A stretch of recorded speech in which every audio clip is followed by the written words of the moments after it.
Hello everyone, welcome to the channel and welcome if you're new.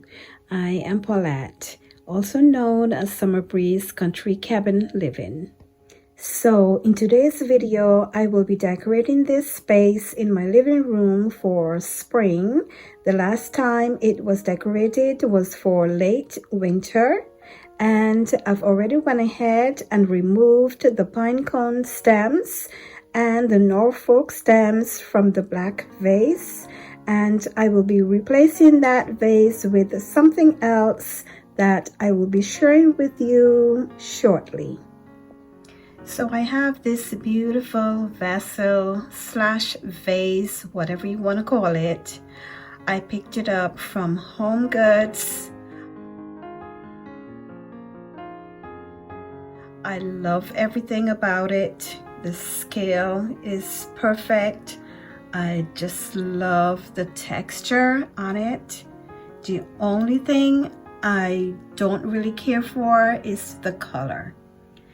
It's a bit too creamy, so I've decided I'm gonna spray paint it with this flat white Rust-Oleum spray paint.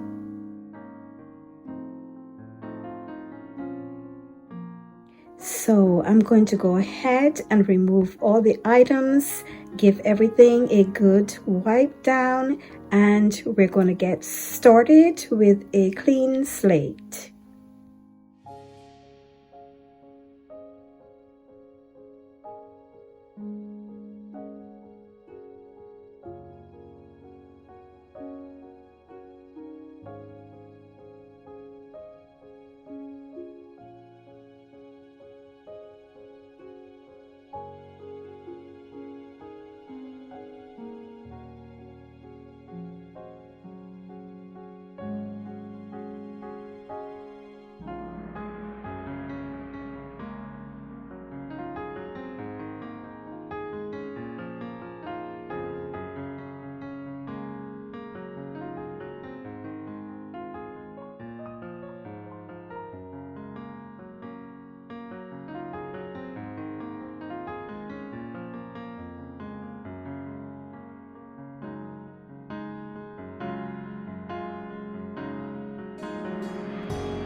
Can anyone guess what's in this box? I have splurged a bit on this home decor item, and a little hint, I will be placing it in the dining room, and I will try to share it with you all next week.